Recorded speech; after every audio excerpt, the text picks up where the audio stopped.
Today we're going to look at piecewise functions in a little bit more detail. The first thing we want to review is what is a piecewise function. So a piecewise function is a function in which more than one formula is used to define the output over different pieces of the domain. And remember, domain means input, right? Those are the x values. Output are the y values. So because this requires two different processes or pieces, we're going to look at an absolute value function first and get some kind of idea of how a piecewise function actually works. So this is actually an example of a piecewise function.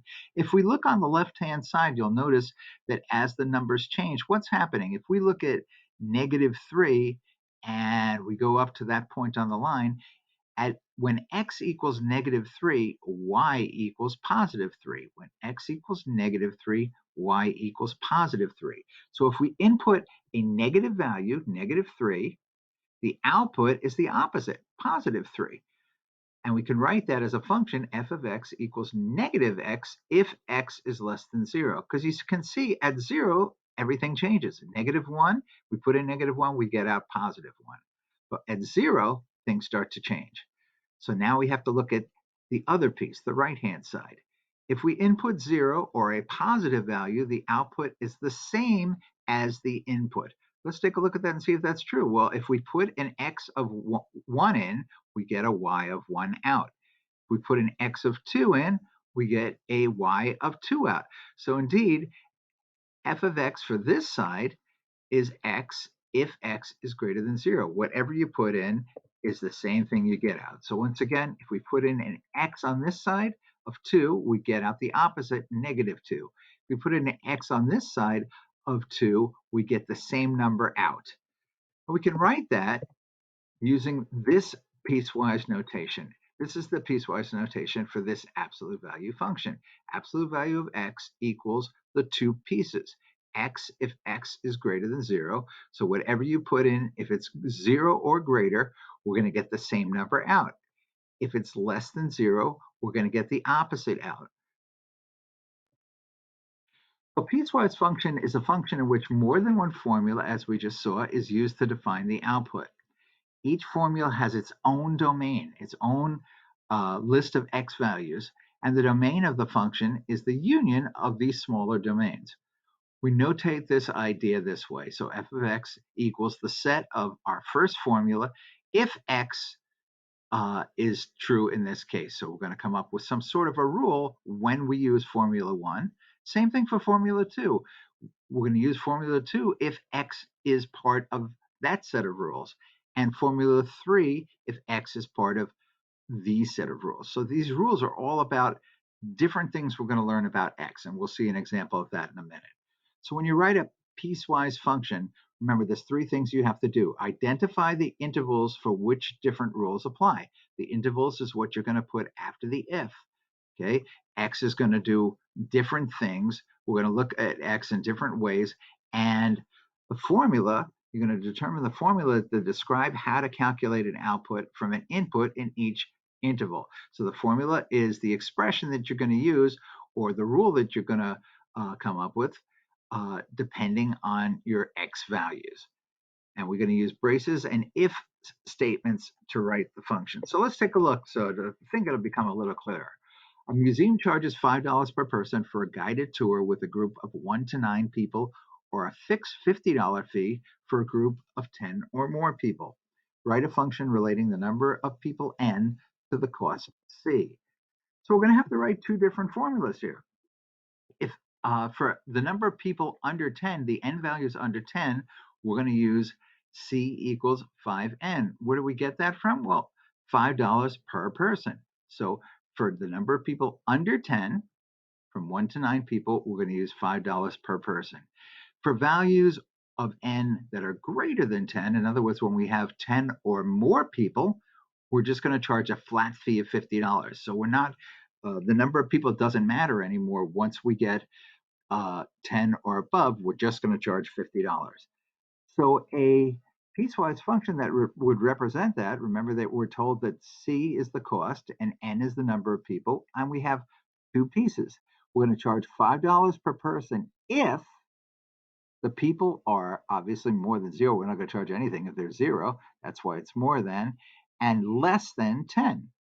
Okay, so if we look at this first step, what numbers of people would this fit? Anything from a group of 1 through 9.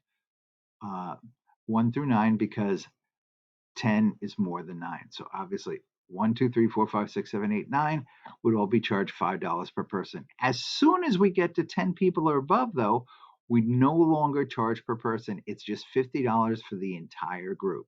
So from 10 and anything above 10, we're just going to charge $50. So those are our two pieces for this particular piecewise function. Once again, you can see how they connect up. Under 10, first piece. Over 10, second piece.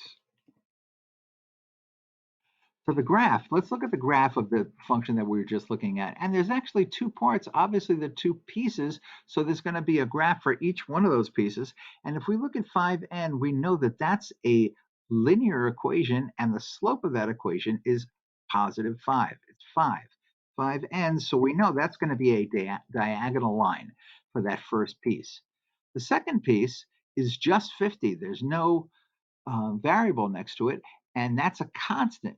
Okay, so we know that's a different kind of a linear function. When it's just a number, it's a horizontal line. So we actually have two pieces. One piece is going to be part of a diagonal line, and the other piece is going to be part of a horizontal line. Let's take a look at the graph, and you can see, indeed it is. This is the first piece for all those people from 1 person to 9 people. So more than 10, more than 0, less than 10. And then the second piece is that flat fee, flat, see, like the line is flat, a flat fee of $50 for 10 or more people.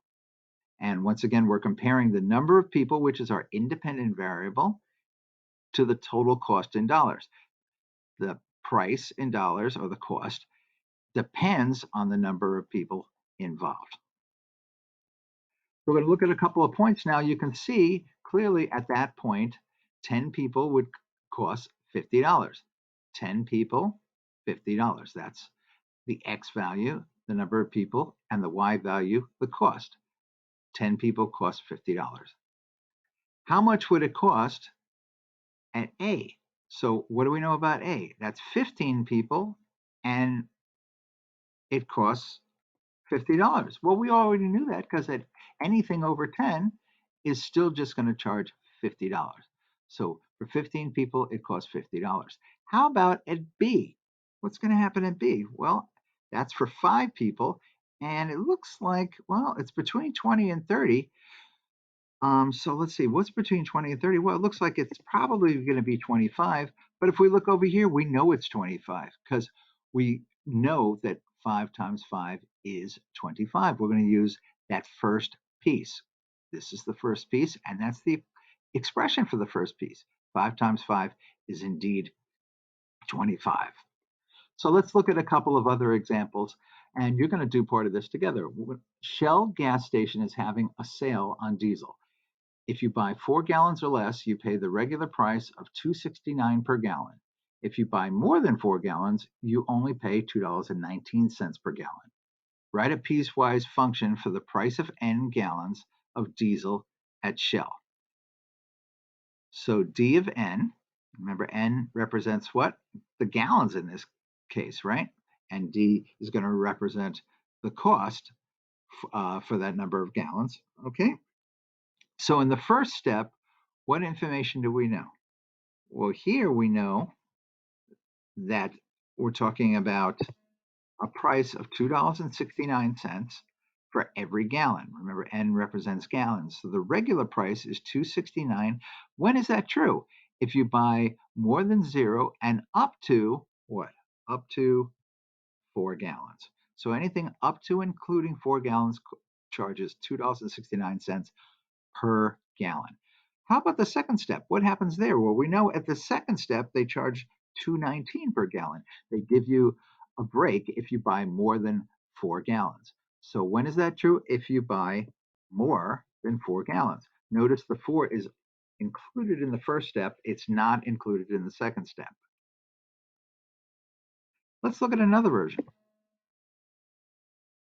A museum charges $4 per person for a guided tour with a group of 1 to 7 people, or a fixed $32 fee for a group of 8 people or more.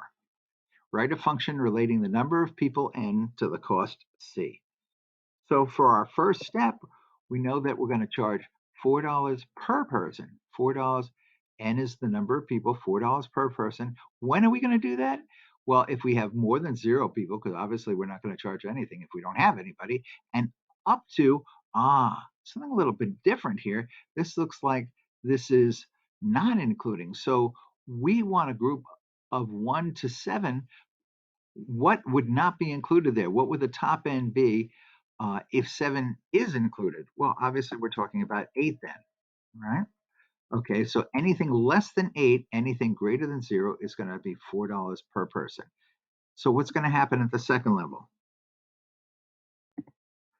It's going to be $32 no matter how many people. $32 no matter how many people for any number of people greater than 8. So another thing very important when we do this, we have to look at what's going on here. Since this is not included, we would put 8. If there was a line under here and it said included, then this number would have to be 7. But if we had the included here, we wouldn't have it here. Okay.